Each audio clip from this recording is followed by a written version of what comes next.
Welcome to Let's Play Battlefield 1942. On today's episode, Midway.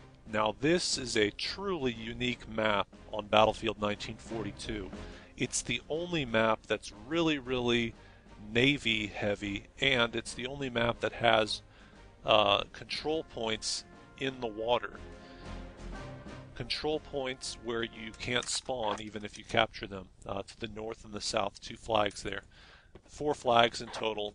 The 2 that you can spawn at are on the 2 little islands there. The smaller island is the coastal defenses, and the larger one, which is really Midway proper, that's the airfield. The airfield flag has already been captured. I took a little bit longer than normal to load up this map, probably because of the recording software I'm using. Normally, the Japanese can capture the coastal defenses flag here at the same time or even before the Americans capture the airfield flag. It's also possible that the Americans used one of their planes and bailed out to really quickly capture the flag. In fact, I would strongly recommend people do that because capturing these flags is incredibly important. If you can capture both of them, leaving the enemy side only to be able to spawn in at their ships, then you've really got a huge advantage. Wow, that was bad timing. The American just managed to jump into that tank right after it spawned in, right after I was about to get into it. Okay, hopefully I'll have time enough to spawn in here before it turns neutral and just use an anti-tank rocket. And that'll do it. That's a rare occasion where you'll see me spawn in as anti-tank. Anti-tank class does have that one use. If there's one tank you know you've got to get rid of really quick, anti-tank is probably your best bet. And my medic kit is still lying on the ground, so that's enough for the anti-tank class, I guess. Now, just before anything else, I want to say, no, I'm not going to be showing off the submarines on this map. This map and Guadalcanal are the only maps that have submarines. The reason why, I know the submarine looks cool, it seems like a neat idea, but it's just really boring. There's not too much use for them. On this map, the ships do play a vital role. They are important, but yeah, the submarines just aren't that good, and they're really slow, and they're easily destroyed, etc., etc.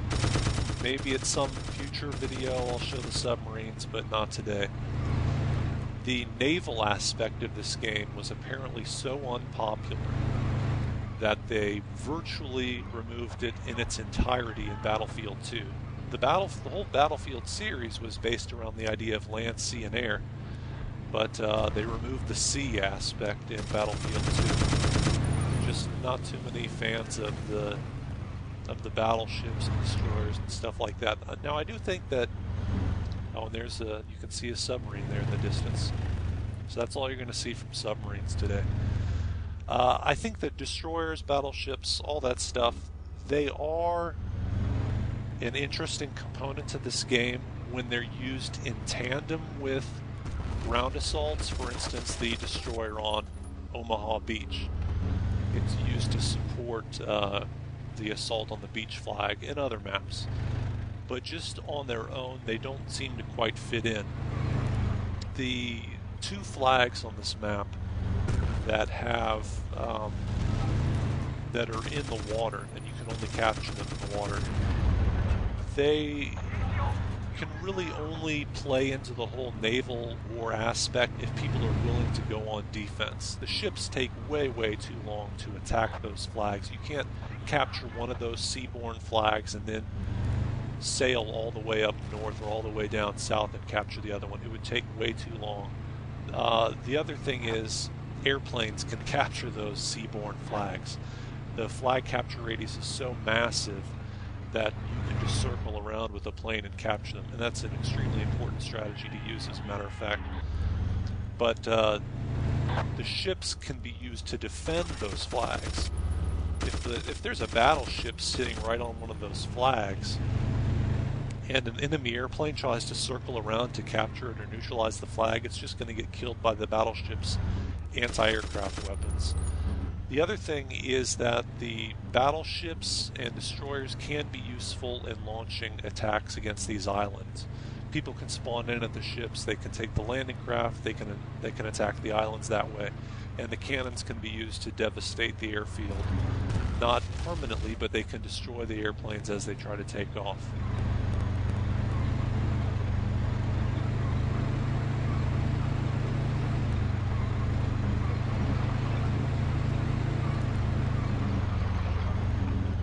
I'm going to focus primarily on these two land flags. Whenever I get an airplane, I'm definitely going to be turning any of the flags in the water, if there are any, to be turned. This is a 4-flag map, standard deal. 3 out of 4 flags will inflict ticket bleed. That means it's possible to avoid having ticket bleed inflicted against you just by holding these 2 land flags. I think that's probably a bit imbalanced.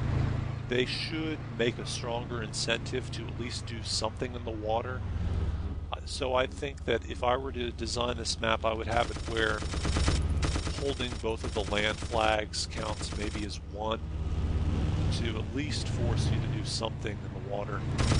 I mean, you can win this map easily just by holding these 2 land flags and doing nothing in the water, because you're going to force the enemy to come to you.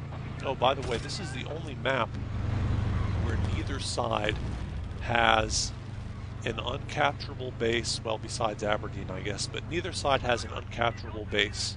You start out just with ships. There's, I think, like 2 submarines, maybe 2 destroyers, a battleship, or maybe 2 battleships and an aircraft carrier. So if all of your ships get sunk by the enemy and you have no flags, in theory, they will win automatically. That's assuming that none of your guys are alive. It doesn't give the ships time enough to respawn in, because they do after a long period of time.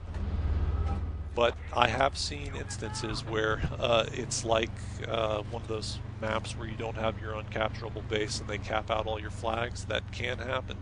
It's very rare to happen, though. It's very unlikely that they'll sink all of your ships simultaneously. This map, once again, huge advantage to watching the coast to see the empty landing craft vehicle icon on the radar. There you can see it, and once again someone using that same flak gun to attack the tank. The flak guns are primarily used against tanks to blind them. If they hit the tank in the rear after a little bit of time, they can destroy a tank though, so there's pressure on the tank to do something about the flak gun. But here, it's a dead giveaway. Whenever they try to assault the flag using those landing craft, you see the empty vehicle there on the coast and you know right where to go. And those 2 guys bailed out of the planes, so that's another thing you've always got to watch out for. If you don't defend both of these land flags, they can parachute in very easily.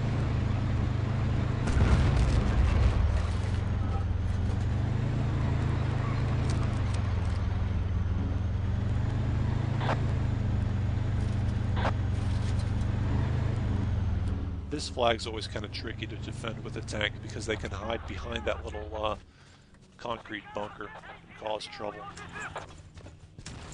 I'm just going to take this engineer kit and repair the tank, and I'll see you for part 2 of Midway.